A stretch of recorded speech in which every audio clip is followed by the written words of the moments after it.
සුබ දවසක් කියලා ප්‍රාර්ථනා කරන පුතේ හැමෝටම අපි අද බලන්නේ ප්‍රයෝජක ක්‍රියා කියන්නේ මොනවද කියලා. ප්‍රයෝජක ක්‍රියාව කියන්නේ පුතේ තවත් කෙනෙක් මෙහෙයවමින් කරන ක්‍රියාවකට. තනියෙන් ක්‍රියාවක් කරන්නේ නැහැ. තව කෙනෙක් ලවා කරනවා. තව කෙනෙක්ව මෙහෙයවමින් කරනවා නම් අපි ඒවට කියනවා පුතේ ප්‍රයෝජක ක්‍රියා කියලා. අම්මා වත් උයයි.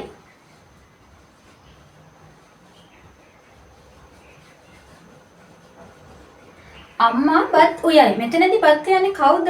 අම්මා. අම්මම තමා මෙතනදී බත් උයන්නේ. හැබැයි අපි බලමු ඊළඟට අම්මා අක්කා ලවා බත් උයවයි.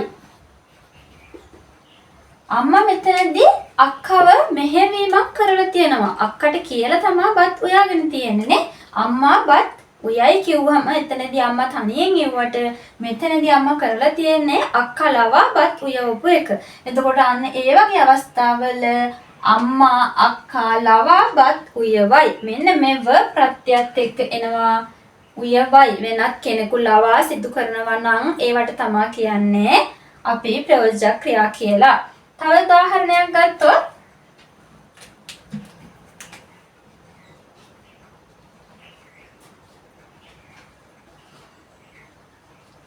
ගුරුතුමිය අකුරු ලියයි.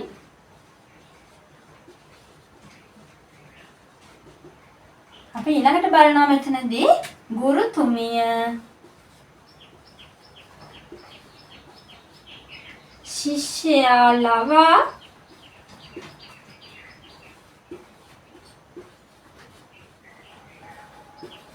අකුරු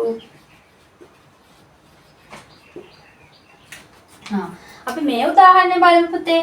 ගුරුතුමිය අකුරු ලියයි. එතනදී ගුරුතුමිය තනියම අකුරු ලියලා. හැබැයි ඊළඟට කරලා තියෙන මොකක්ද? ගුරුතුමිය ශිෂ්‍යයා ලවා අකුරු ලියවලා. ශිෂ්‍යව මෙහෙයවීමක් කරලා තියෙනවා. ශිෂ්‍යයාට කියලා අකුරු ලියවලා තියෙනවා මෙන්න මේ ගුරුතුමිය. එතකොට මෙතනදී මොකක්ද පුතේ ඇවිත් තියෙන්නේ? මෙන්න මේ ව ප්‍රත්‍යය ඇවිල්ලා තියෙනවා.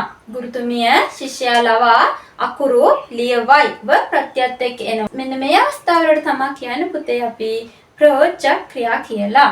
ප්‍රයෝජක ක්‍රියාවක් එන්නේ පුතේ ක්‍රියා මූලයත් එක්ක ව කියන ප්‍රත්‍යය එකතු වෙලා තමයි අපේ මෙන්න මේ ප්‍රයෝජක ක්‍රියාව හැදෙන්නේ. අපි ඒකත් චුට්ටක් බලමු. හරි පුතේ අපි බලමු ප්‍රයෝජක ක්‍රියාවක් හැදෙන්නේ කොහොමද කියලා.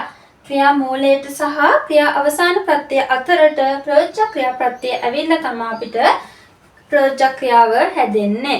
කරයි කියන ක්‍රියාපදේ ගත්තොත් එහෙම කරයි කියන ක්‍රියාපදේ ක්‍රියා මූලයේ විදිහට ගන්න පුළුවන් කර කියන ක්‍රියා මූලය සහ ඊ කියන ක්‍රියා අවසාන ප්‍රත්‍යය අතරට මෙන්න මේ ප්‍රයෝජක ක්‍රියාව ප්‍රත්‍යය ඇවිල්ලා අපිට හැදිලා තියෙනවා කරවයි.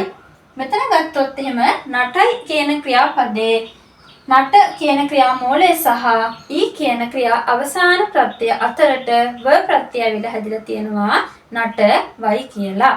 හරි පුතේ අපි සරලවම ගත්තොත් එහෙම ප්‍රයෝජක ක්‍රියාවක් කියන්නේ වෙනත් කෙනෙකු ලවා නැත්නම් වෙනත් කෙනෙකු මෙහෙයවමින් කරන ක්‍රියාපදවලට තමයි කියන්නේ ප්‍රයෝජක ක්‍රියා කියලා. අම්මා බත් උයන් කිව්ව එක අම්මා අක්කා ලවා බත් උයවයි වුණා. අපි ඊළඟ දවසේ අලුත් වීඩියෝකින් ආයෙත් හම්බෙමු. සුබ දවසක් කියලා ප්‍රාර්ථනා කරනවා එදකන් හැමෝටම.